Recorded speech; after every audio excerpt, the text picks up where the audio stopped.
If this ever comes out, he's finished, and he knows it. That single cryptic line from Stephen A. Smith sent shockwaves through the sports world. Everyone thought the feud between LeBron James and Stephen A. was about Bronny.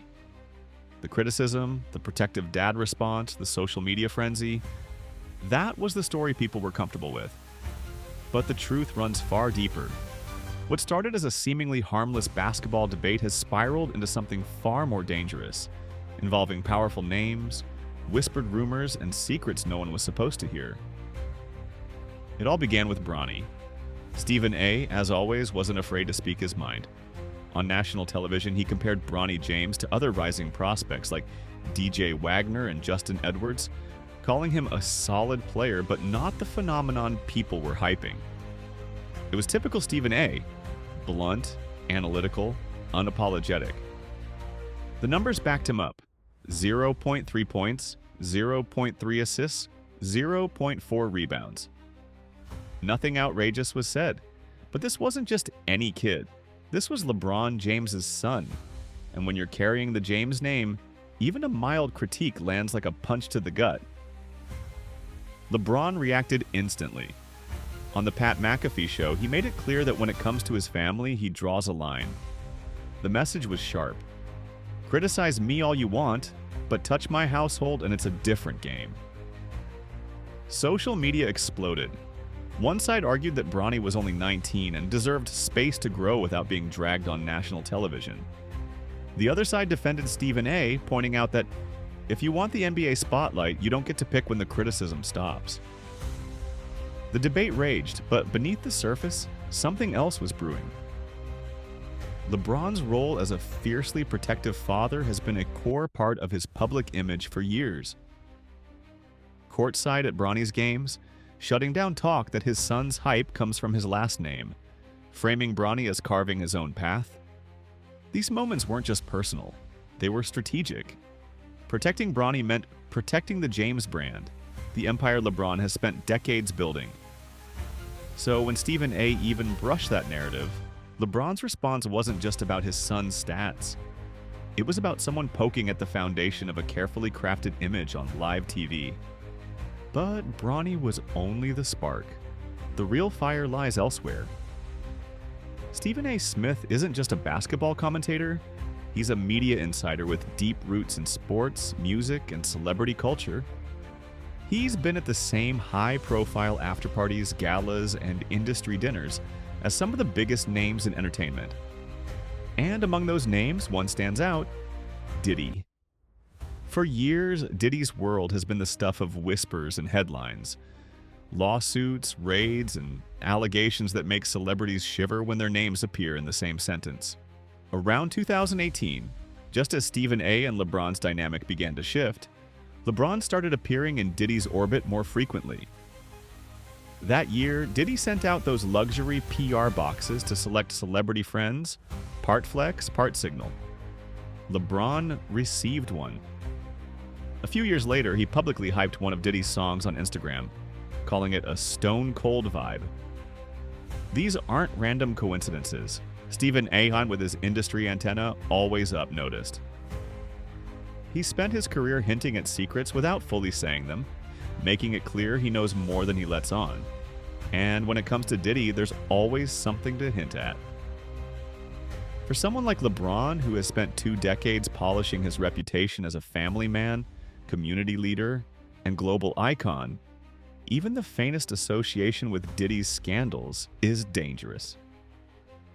Diddy's name isn't just trending, it's detonating.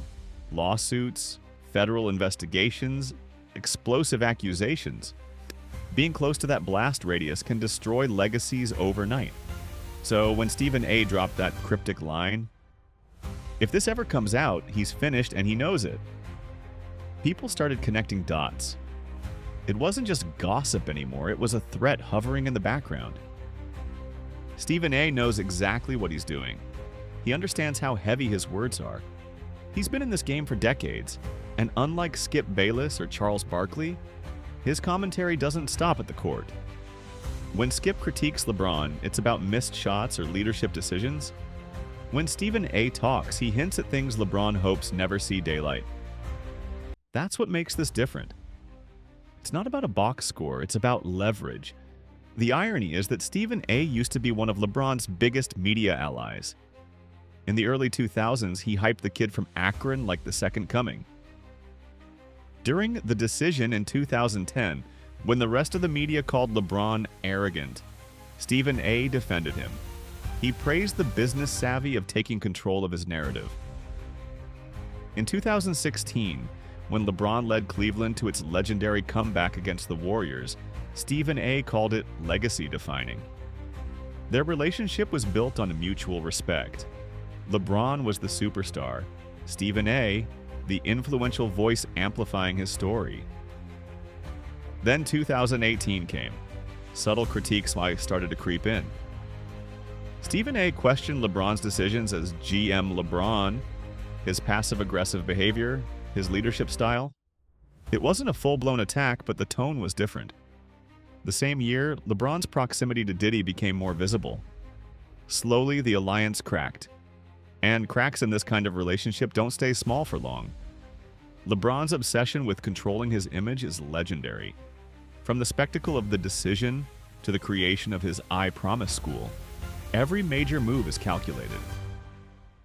His media company, Uninterrupted, was designed to bypass traditional outlets and control narratives directly. Even his cryptic tweets and social media unfollows are strategic, sparking speculation while maintaining mystique. Every piece fits into the puzzle of how LeBron wants the world to see him, which is why Stephen A. holding cards LeBron can't control is a nightmare scenario. The internet doesn't play by LeBron's rules. One cryptic line, one clip, and the rumor mill ignites. Fans dissect handshakes on Reddit, create TikToks imagining him at exclusive Diddy parties, joke on Twitter about his connections. The more he ignores it, the bigger it grows. That's classic Streisand effect, silence feeding the fire. LeBron's curated image thrives on control, but speculation thrives on the unknown. And right now, the unknown is enormous. This isn't just another NBA beef. Ray Allen and the Celtics were about locker room roles. Jimmy Butler and Karl Anthony Towns were about internal team power. Draymond Green and Jordan Poole was a fiery personality clash. Kyrie and LeBron was about leadership dynamics. All of those were intense, but they stayed on the court or inside the team bubble. LeBron versus Stephen A. is something entirely different. This is media power versus celebrity empire. One man holds the microphone, the other controls the narrative. And in the middle lies a minefield of secrets, alliances, and reputations. Fans are watching closely, trying to decode every cryptic statement, every awkward moment, wondering if Stephen A. will ever actually go nuclear and say what he's hinting at. Is he bluffing to keep LeBron on edge, or is he holding information that could genuinely shake the foundation of the King's legacy? No other NBA feud has ever held this kind of potential fallout.